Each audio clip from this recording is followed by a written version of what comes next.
कर्पूरमध्यमन्तस्वर परिरहितं सिन्धुवामाक्षियुक्तं बीजं ते मातरेतत्त्रिपुरहरवधुत्रिकृतं ये जपन्ति तेषां गद्यानि पद्यानि च मुखकुहरादुल्लसन्त्येव वाचः सच्छन्दं धन्तधाराधर रुचिरुचिरे सर्वसिद्धिं गतानम्।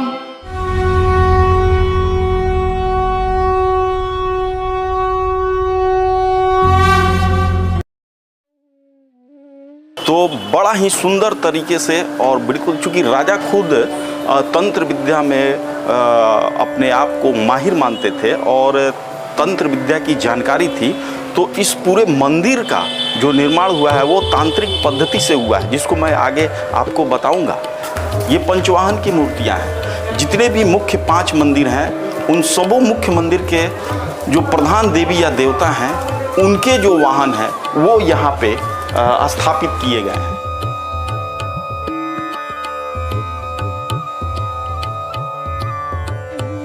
नमस्कार, मैं उदय कुमार आप सबों का माँ काली धाम के इस प्रांगण से स्वागत करता हूँ।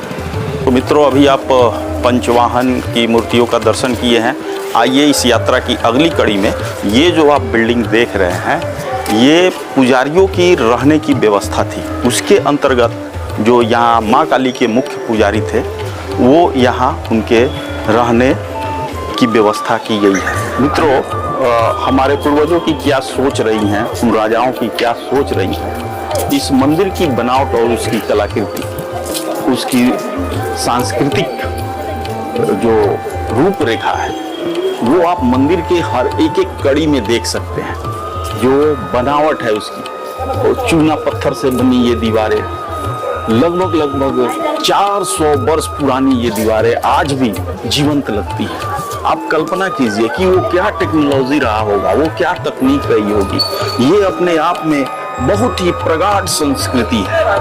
इतने सारे आक्रमणकारी, इतने सारे देश के दुश्मन, फिर भी हमारी इतनी समृद्ध जो संस्कृति रही और उसके जो भी धोतक रहे, वो निश्चित रूप से कितने विद्वान और यशस्वी रहे होंगे, आप इसकी परिकल्पना कर सकते हैं। और इस द्वादश कला सूर्य मंदिर के जो मुख्य देवता हैं, वो हमारे भगवान सूर्य हैं, और इनका वाहन जो है सबसे पहले आपने अश्व के रूप में देखा होगा। तो आइए इस मंदिर के बारे में भी मैं आपको जानकारी देता हूँ। ये जैसे ही आप गर्भगृह के अंदर प्रवेश करते हैं, तो भगवान सूर्य की प्रतिमा आपको दिखाई दे रही है। ये भगवान सूर्य जो हैं, वो अश्व पे बैठे हुए। ऐसा माना जाता है कि भगवान सूर्य 7 घोड़ों की सवारी करते हैं, और यही 7 घोड़े जो हैं, वो सप्तरंगी चीजों को, जीवन में सप्तरंगी चीजों को दर्शाता है।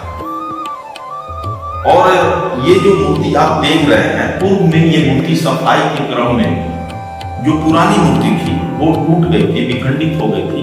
बाद में इसे राजस्थान के कारीगरों द्वारा वहीं पे निर्मित करा करके और रेलवे के माध्यम से इसको ला करके पुनः इनकी प्राण प्रतिष्ठा की गई थी। तो ये जो आप मूर्ति देख रहे हैं, ये राजा के समय राजाकालीन मूर्ति नहीं है, बल्कि स्थानीय लोगों के द्वारा इस मूर्ति की स्थापना की गई है। आइए मैं आपको अब अगली कड़ी में नवग्रह मंदिर की ओर ले जाने का प्रयास कर रहा हूं। मित्रों, जैसे मैंने आपको बताया कि पूर्व की जो मूर्ति थी वो सफाई के दौरान विखंडित हो गई थी, तो वैकल्पिक व्यवस्था के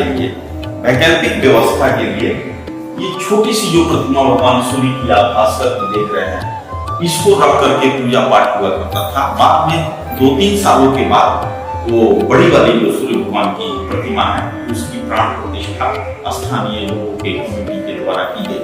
आइए मैं आगे की ओर आपको लेकर के चलता हूँ। भगवान भास्कर, भगवान चंद्रमा, आप देख सकते हैं चंद्रमा जी की ये प्रतिमा, मंगल देव की प्रतिमा आप यहाँ देख सकते हैं। ये 9 ग्रह की मूर्तियां जो है, मैं एक एक करके आपको प्रयास करता हूँ आपके समक्ष बताने का, दिखाने का और समझाने का। ये बुद्ध जो हरे रंग से आप उनको कलर किए हुए देख सकते हैं। इसके अलावा बृहस्पति, भगवान बृहस्पति जो पीला रंग के वस्त्र को धारण किए हुए हैं। भगवान शुक्र को आप देख सकते हैं। भगवान शनि की प्रतिमा, इस मंदिर की एक अलग सी रौनक लिए रहती है भगवान शनि की प्रतिमा, क्योंकि शनिवार के दिन बहुत से परिवार के लोग जिस पर शनि की सरसाती या शनि ग्रह दोष का कोई प्रकोप होता है, तो वो पूजा पाठ के लिए यहाँ आते हैं और उनको तेल और चढ़ाते हैं। तो शनिदेव की इस प्रतिमा को आप देख सकते हैं। इसके अलावा जिन पे राहु और केतु की भी कोई दोष होती है, तो ये मंदिर इसके लिए प्रधान रूप से माना जाता है और वो लोग यहाँ आकर के अपना दोष निवारण का पूजा पाठ इत्यादि करते हैं। तो भक्तगण, मैं आपको बता रहा था कि भगवान सूर्य के साथ 9 ग्रह और 9 ग्रहों की माताओं का जो मंदिर है, अब मैं आपको उधर की ओर ले चलने का प्रयास कर रहा हूं। भक्तगण, अभी आप 9 ग्रह देवताओं का दर्शन कर रहे थे। अब मैं आपको 9 ग्रह माताओं का दर्शन कराने जा रहा हूं। तो आइए, अभी आप ये जो मूर्ति मेरे सामने देख रहे हैं, ये मां मंगला की मूर्ति है। उसके बगल में माता पिंगला, माता धान्या, माता भ्रामरी, माता भद्रिका, माता उल्का, माता सिद्धा, माता संकटा और माता विकटा का आप दुर्लभ दर्शन कर पा रहे हैं। इस मंदिर की जो विशेषता है, मैंने पूर्व में ही आपको बताया था कि ये मंदिर तांत्रिक पद्धति से स्थापित की गई बेतिया राजाओं के द्वारा जो उनकी गाथा है, ये मंदिर बयां कर रही है। भगवान भास्कर सूर्य भगवान की मूर्ति मध्य में है।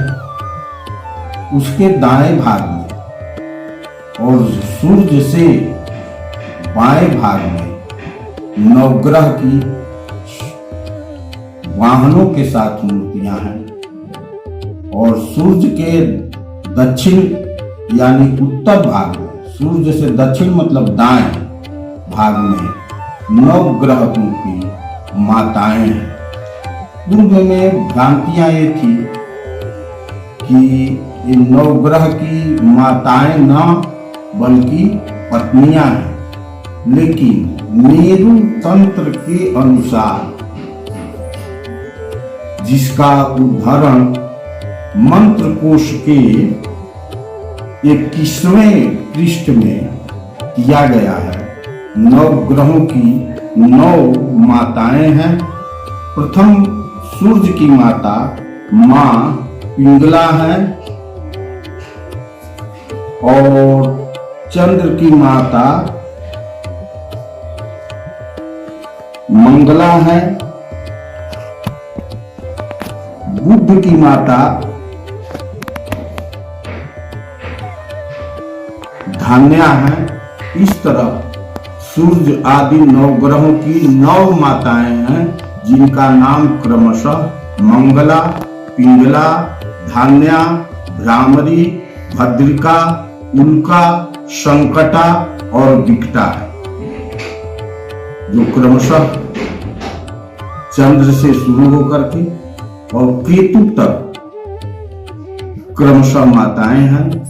इनकी भी महादशा, जिस तरह कृतिका नक्षत्र में जन्म लेने से सूर्य की महादशा शुरू होती है, रोहिणी में जन्म लेने से चंद्र की महादशा शुरू होती है, उसी तरह इन 9 ग्रहों की माताओं की भी महादशा, अंतरदशा, प्रत्यंतर दशा और सूक्ष्म दशाएं भी होती हैं, जिनमें भ्रामरी, उल्का और संकटा की दशा किसी के भी कुंडली में, किसी के भी जन्म लग्न के अनुसार उसके लिए ठीक नहीं रहता है।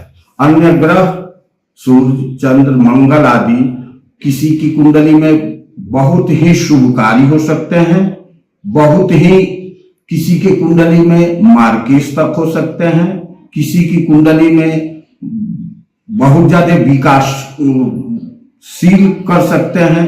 लेकिन हर व्यक्ति के, जितने भी व्यक्ति हैं, उनकी कुंडली में अगर भ्रामरी, उल्का, संकटा, इनकी दशा अगर आ जाए तो वो सब किसी के लिए हानिकारक होता है।